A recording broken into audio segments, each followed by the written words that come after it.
Le 13e Père Noël. Chaque Noël, le monde attend le Père Noël. L'homme joyeux qui livre de la joie, des rires et des cadeaux. Mais il y a un autre Père Noël, un que vous n'êtes pas censé connaître. Le 13e Père Noël. On dit qu'il vient quand l'horloge sonne 1h13 le matin de Noël. Quand le monde est endormi et que même les étoiles retiennent leur souffle. Le 13e Père Noël n'est pas là pour apporter des cadeaux. Il n'a pas besoin d'un traîneau, de reine ou de magie. Personne ne l'entend arriver et personne ne l'entend partir. Ce qu'il apporte, c'est le silence. C'est la veille de Noël. Jacob Reed, 13 ans, ne pouvait pas dormir. Ses parents l'avaient couché dans son lit, mais il était trop excité. Les lumières brillantes à l'extérieur de sa fenêtre ont peint la pièce en rouge et en vert. Mais quelque chose semblait éteint cette année. Trop de silence. Ses parents lui avaient raconté des histoires sur le Père Noël. Mais ils l'avaient également averti d'autre chose. Quelque chose qu'ils avaient juré n'être qu'un mythe. Si jamais tu entendais pas le matin de Noël, avait murmuré un jour son père, reste dans ton lit, ne bouge pas, ne parle pas, avant l'aube. Pourquoi ? Jacob avait demandé en riant. Parce que ce n'est pas le Père Noël. Et s'il sait que tu es réveillé, il t'emmènera avec lui. Jacob n'y a jamais cru, jusqu'à maintenant. À 1h13, il s'est réveillé à cause d'un bruit. Des pas lents, lourds, traînants. Il ne ressemblait pas aux pas de ses parents. Il n'avait même pas l'air humain. Chaque pas faisait un bruit humide, comme si cette chose traînait son poids. Jacob s'est figé sous sa couverture, son cœur battant dans sa poitrine. C'était peut-être un rêve. Les pas étaient dans le couloir maintenant. Jacob a regardé sa porte, la faible lueur des lumières de Noël à l'extérieur, projetant de fines ombres en dessous. Pendant un moment, tout ce qu'il pouvait entendre, c'était son pouls martelant dans ses oreilles. Et là, devant ses yeux, il a vu la poignée de sa porte tourner. Jacob s'est mordu la lèvre, les larmes lui piquaient les yeux. La porte s'ouvrait, juste assez pour qu'il voie une forme, haute, mince et voûtée. La silhouette ne portait pas de rouge et de blanc, elle était drapée de noir. Ses bords en lambeaux, tel un tissu pourri. Jacob n'a pas osé bouger.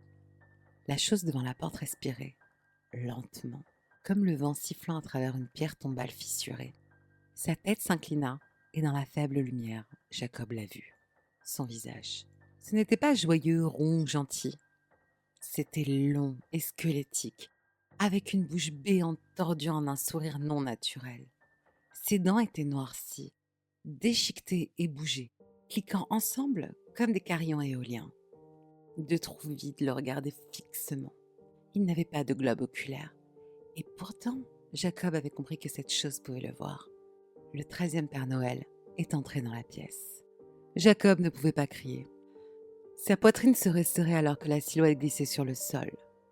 Ses pieds laissaient des empreintes humides qui faisaient une sorte de bruit, de squitch, alors qu'elle touchait le tapis. Il portait un sac sur son épaule, pas de velours rouge, mais du cuir cousu, pulsant comme si quelque chose à l'intérieur était vivant. Le 13e Père Noël s'est arrêté au pied du lit de Jacob, et de l'intérieur de sa cape en lambeaux, il a sorti quelque chose. Une boîte, une petite boîte noire. Sa voix ressemblait à un grésillement alors qu'il lui dit « Ouvre-la ». Jacob a secoué la tête violemment, les larmes coulant sur son visage. Le sourire du 13e Père Noël s'est élargi. Ses dents déchiquetées se sont rassemblées plus rapidement maintenant, vibrant alors que la chose chuchotait à nouveau « Ouvre ça !» Jacob ne pouvait pas bouger.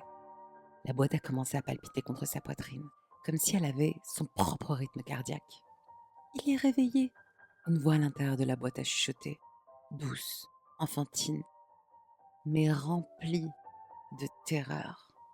Jacob a fermé les yeux. Il a entendu le bruit du sac traînant sur le sol, le cuir s'étirant. C'était l'ouverture. Et puis, il a entendu le cri. Quand Jacob s'est réveillé, le soleil brillait, les oiseaux gazouillaient dehors, et la maison sentait la cannelle et le pain. Ses parents étaient en bas, riant et l'appelant à ouvrir ses cadeaux. Mais Jacob n'a pas répondu. La chambre était vide maintenant, à l'exception d'une petite boîte noire posée sur le lit. Sa mère l'a trouvée quelques minutes plus tard, regardant de manière flagrante le plafond, sa bouche enfermée dans un sourire beaucoup trop large pour son visage. Voici la légende. Personne ne sait d'où vient le 13e Père Noël. Certains disent qu'il est l'ombre de Noël lui-même, un reflet tordu de la joie que nous célébrons. D'autres pensent qu'il est collectionneur de ceux qui enfreignent les règles de la nuit de Noël. Mais une chose est sûre, si jamais vous vous réveillez à 1h13 le matin de Noël et que vous entendez des pas lents et traînants, petit 1, ne bougez pas. Petit 2, ne parlez pas. Et petit 3, quoi que vous fassiez, n'ouvrez pas la boîte. Parce que si vous le faites, le 13e Père Noël laissera quelque chose derrière lui. Un cadeau que personne ne peut reprendre.